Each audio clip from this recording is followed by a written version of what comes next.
Hello, my name is Blanche White, and I am a salt chlorination activist. For a while now, you've heard me talk about the many benefits of salt chlorination, how it's a more natural approach to chlorinating your pool, how it delivers the most amazing swimming experience, how it leaves your pool water silky soft with no chemical odor, and how it lets you say goodbye to itchy skin, red eyes, and bleached clothing. Well now, thanks to Salt and Swim from Hayward Pool Products, salt chlorination is not only affordable, but it's easy to install too.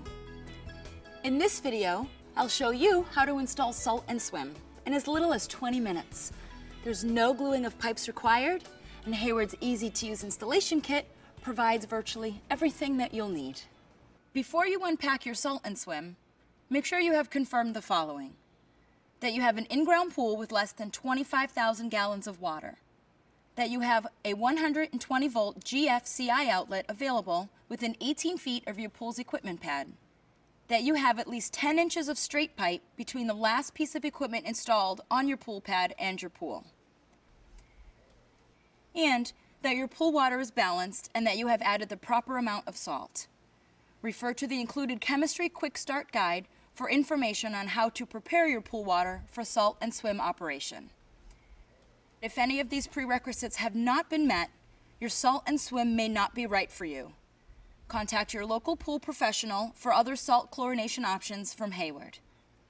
Salt and Swim includes the following components: a control box, a cutting template, a mounting template for the control box, mounting screws, a cell cap and cord, a strap wrench, a salt cell, a cell vessel and retaining nut, and 2 different nut assemblies, one for 2-inch plumbing and another for 1.5-inch plumbing. Each nut assembly is made up of 3 individual pieces: a compression ring, a collar, and the nut itself. The only other tools you'll need are a saw for cutting the pipe, a Phillips head screwdriver, and a drill. Before installing your Salt and Swim, you want to plan the location of both the cell and the control box. The control box should be installed within 3 feet of your GFCI outlet, close enough for the power cord to reach. It should also be installed within 15 feet of the cell itself. Most pool equipment configurations look something like this, where the water coming out of the pool travels through a pump, then a filter, and perhaps a heater before returning to the pool. Make sure that the Salt and Swim cell is installed after all of the equipment on your pool pad and before the water returns to the pool. Note that the cell can be installed in either a horizontal or a vertical configuration. Just make sure that the vessel is positioned so that the cell can be easily inserted and removed. Use the included cutting template to determine whether or not you have enough straight pipe available to install the cell. Turn off the power to your pool's pump. The control box is housed in a rain-tight enclosure that is suitable for outdoor mounting. Do not block any of the control box's 4 sides, since this could cause the unit to overheat. Mount the control box on a post or a flat surface using the included hardware. Use the included mounting template to locate and drill the fastener holes. Screw in the top fasteners, leaving a space of 1/8 of an inch between the screw head and the surface. Hang the control box on the top fasteners. Then, screw in the bottom fasteners securely.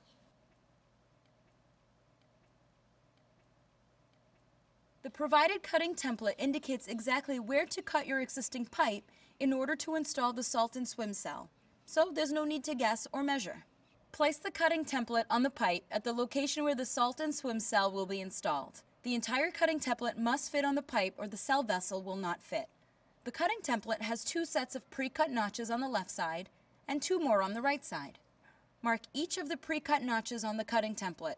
The first, or outermost set of marks are inspection marks that will tell you later whether the cell has been installed properly. And the second, or innermost marks, will tell you where to cut the pipe. Using a saw suitable for cutting PVC pipe, cut the pipe in the 2 places indicated by the cutting template. These will be the innermost marks on the left and right-hand side of the pipe. Make sure to clean any shavings that may be left on the cut pipe. Depending on the diameter of your plumbing pipe, Select either the 2-inch or 1.5-inch nut assembly to secure the cell to the pipe. Place the proper size nut on each side of the cut pipe as shown, with the screw threads facing the cut end of the pipe. Then place the compression ring on the pipe, followed by the collar. Make sure you add the nut assembly components to the pipe in this order. Position the compression ring directly over the second marks on the left and right-hand sides of the pipe. Verify that the black rubber gaskets are positioned on either side of the vessel. Install the vessel by fastening the nuts to either side of the vessel where the pipe has been cut away. Hand tighten the nuts for a snug fit. Using the included strap wrench, tighten an additional 1/4 turn. If the vessel has been installed correctly, the first or outermost marks you made with the cutting template should not be visible. Verify that the O-ring is attached and positioned at the top of the cell. Place the cell into the vessel. Push the cell cap and attached cable through the retaining nut. The cell cap contains a key that corresponds to a slot on the cell itself. The key will automatically align with the slot when the cap is placed on the cell. Place the cell cap on the cell.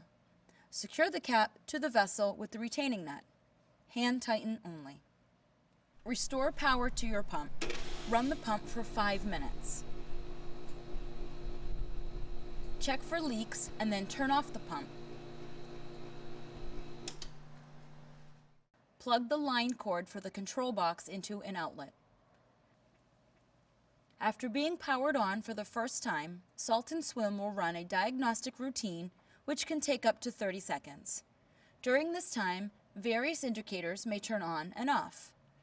When the diagnostic routine is finished, Salt and Swim will display a blinking inadequate water flow indicator and a solid standing by indicator.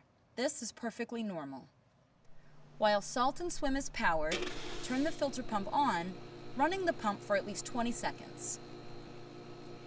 Turn the filter pump off and leave off for 10 seconds. Salt and Swim should now display a solid inadequate water flow indicator and a solid standing by indicator. Now you can turn on your filter pump and begin normal operation.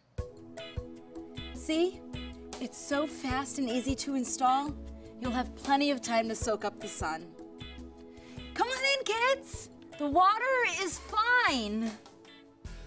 We hope this video has been helpful. For additional information, please refer to the Salt and Swim installation manual or visit us at Hayward's service website.